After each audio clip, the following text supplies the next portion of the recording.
దేశ తలసరి ఆదాయంతో పోలిస్తే తెలంగాణ తలసరి ఆదాయం 1,99,356 రూపాయలు ఎక్కువ, అంటే 1.9 రెట్లు ఎక్కువగా ఉంది.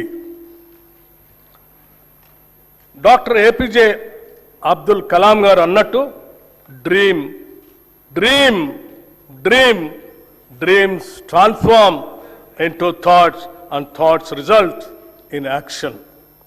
ప్రస్తుతం $200 బిలియన్ ఉన్న ఆర్థిక వ్యవస్థను 2034 నాటికి $1 ట్రిలియన్ ఆర్థిక వ్యవస్థగా, 2047 నాటికి $3 ట్రిలియన్ ఆర్థిక వ్యవస్థగా తీర్చిదిద్దే ఒక మహత్తర లక్ష్యాన్ని నిర్దేశించుకున్నాం. ఈ లక్ష్యాన్ని సాధించడం కోసం విభాగాల వారీగా ప్రత్యేక ప్రణాళికలను రూపొందిస్తున్నాం. సెంట్రల్ స్పాన్సర్ స్కీమ్స్ గత ప్రభుత్వం 2014 నుంచి 2023 వరకు కేంద్ర ప్రాయోజిత పథకాలు సెంట్రల్ స్పాన్సర్ స్కీమ్స్ నిధులను సరైన రీతిలో వినియోగించలేదు. కేంద్రం నుంచి మంజూరైన నిధులను కూడా ఆయా పథకాల అమలుకు ఖర్చు చేయకుండా ఇతర అవసరాలకు నిధులు దారి మళ్లించడం వల్ల కేంద్రం నుంచి రావాల్సిన తదుపరి వాయిదాలు నిలిచిపోయి తెలంగాణకు తీరని నష్టం జరిగింది.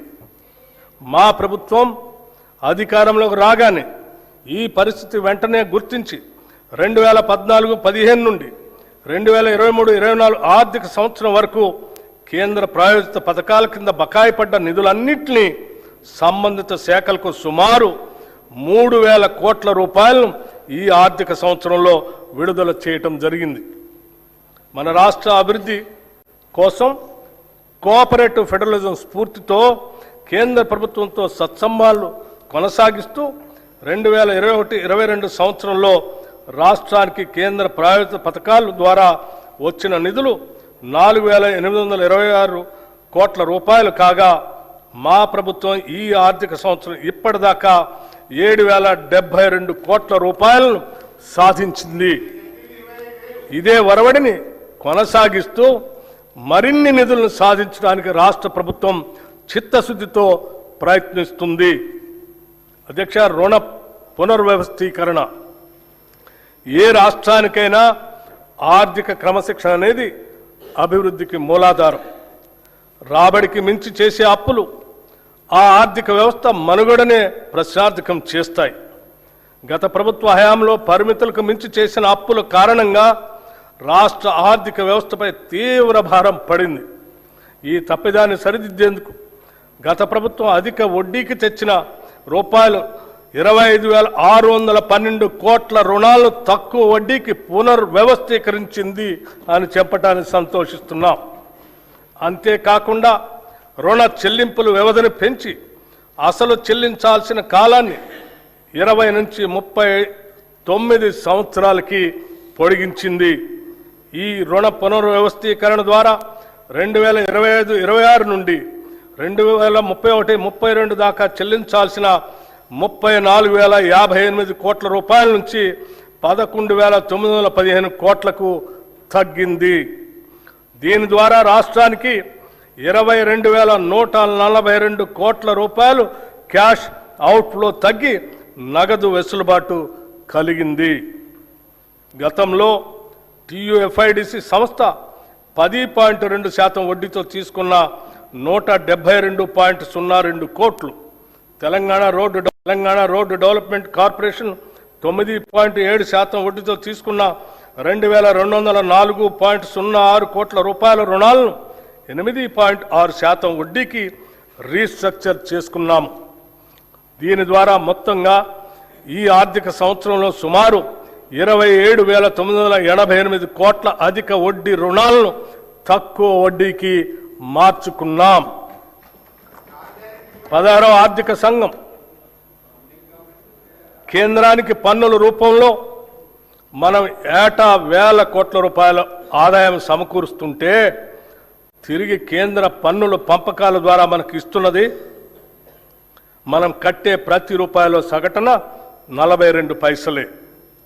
జనాభా నియంత్రణ పాటిస్తూ సొంత రాబడి పెంచుకుంటూ దేశ ఆర్థిక వ్యవస్థ వెన్నెముకగా నిలుస్తున్న రాష్ట్రాలకు ఈ పంపకం ద్వారా తీవ్ర అన్యాయం జరుగుతూ వస్తుంది. ఈ చారిత్రక లోపాన్ని సరిదిద్దేందుకు మన ప్రభుత్వం 16వ ఆర్థిక సంఘం ముందు బలమైన వాదనను వినిపించింది. తద్వారా కేంద్ర పన్నుల పంపకం ఫార్ములాలో కేవలం జనాభా ఆదాయ వ్యత్యాసాల లాంటి అంశాలనే కాకుండా రాష్ట్ర జిఎస్డిపిని కూడా ఒక కీలక కొలమానంగా పరిగణలోకి తీసుకునేలా మెప్పించి ఒప్పించడంలో మన ప్రభుత్వం విజయం సాధించింది.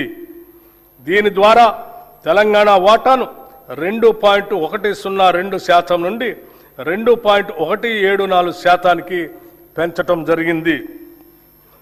తెలంగాణ రాష్ట్రాన్ని దేశంలోనే భవిష్యత్ ఆర్థిక శక్తిగా అభివృద్ధి చేయాలనే లక్ష్యంతో తెలంగాణ రైజింగ్ గ్లోబల్ సమ్మిట్ 2025ను డిసెంబర్ 8-9 తేదీల్లో హైదరాబాద్లోని భారత్ ఫ్యూచర్ సిటీలో విజయవంతంగా నిర్వహించాం. ప్రధాన రంగాలలో ప్రపంచ స్థాయి పెట్టుబడులను ఆకర్షించడానికి ఈ సమ్మిట్ ఒక ముఖ్య వేదికగా నిలిచింది. ప్రపంచవ్యాప్తంగా సుమారు 2,000 మంది అంతర్జాతీయ ప్రతినిధులు, పెట్టుబడిదారులు, విధాన రూపకర్తలు, ఆర్థిక నిపుణులు, సాంకేతిక రంగ నిపుణులు ఈ సమ్మిట్లో పాల్గొన్నారు. ఈ సమ్మిట్లో నోబెల్ బహుమతి గ్రహీతలు ఆర్థికవేత్త శ్రీ అభిజిత్ బెనర్జీ, సామాజికవేత్త శ్రీ కైలాష్ సత్యార్థి, ఆర్బీఐ మాజీ గవర్నర్లు శ్రీ దువ్వూరి సుబ్బారావు, శ్రీ రఘురామ్ రాజన్, ఆర్థికవేత్త శ్రీ అరవింద్ సుబ్రహ్మణ్యన్, యునైటెడ్ కింగ్డమ్ మాజీ ప్రధాని Shri Tony Blair, World Economic Forum ప్రతినిధి శ్రీ జెర్మీ జగ్గన్స్ వంటి ప్రముఖులు పాల్గొన్నారు. అదేవిధంగా పరిశ్రమల రంగం నుంచి శ్రీ శంతన్ నారాయణ్, శ్రీ ఆనంద్ మహేంద్ర, శ్రీ ప్రేమ్ వాట్సా, శ్రీ ఎరిక్ స్వైడర్ వంటి ప్రముఖ పారిశ్రామికవేత్తలు కూడా పాల్గొన్నారు. ఈ సమ్మిట్ సందర్భంగా తెలంగాణ రైజింగ్ విజన్ 2047 పత్రాన్ని అధికారికంగా విడుదల చేయటం జరిగింది. ఈ విజన్ పత్రం క్యూర్, ప్యూర్, రేర్ అనే 3 ప్రాంతాల ఆధారంగా సమతుల్య సుస్థిర అభివృద్ధి సాధించడానికి రాష్ట్ర దీర్ఘకాలిక అభివృద్ధి వ్యూహాన్ని ప్రతిపాదించింది. సమ్మిట్ సందర్భంగా దాదాపు 100 పైబడి ఎంఓయూలు కుదుర్చుకున్నాం. వీటి ద్వారా సుమారు 5,75,000 కోట్ల రూపాయలు పెట్టుబడులు పెట్టడానికి పెట్టుబడిదారులు తమ ఆసక్తిని వ్యక్తపరిచారు. హైదరాబాద్లో సాఫ్రన్ సిఎఫ్ఎం అంతర్జాతీయ ఏరోక్రాఫ్ట్ ఇంజన్ యొక్క మెయింటెనెన్స్, రిపేర్ మరియు ఓవరాల్ ఎంఆర్ఓ సదుపాయ కేంద్రాన్ని ప్రారంభించడం ఒక చారిత్రాత్మక ప్రభుత్వ విజయం. గౌరవ ముఖ్యమంత్రి శ్రీ రేవంత్ రెడ్డి గారు దావోస్లో next gen life sciences policy 2026-2030ను ఆవిష్కరించారు. ఈ పాలసీ లక్ష్యం 2030 నాటికి ఆర్టిఫిషియల్ ఇంటెలిజెన్స్ పరిశోధనాభివృద్ధి మరియు ఆధునిక తయారీ రంగాల్లో తెలంగాణను ప్రపంచంలో మొదటి 5 లైఫ్ క్లస్టర్లలో ఒకటిగా నిలపటం. ఈ రంగంలో ఇప్పటిదాకా 73,360 కోట్ల పెట్టుబడుల్ని ఆకర్షించాము. దీనివల్ల 1,00,000 మందికి ప్రత్యక్షంగా మరియు 2,50,000 మందికి పరోక్షంగా ఉద్యోగాలు సృష్టించబడతాయి.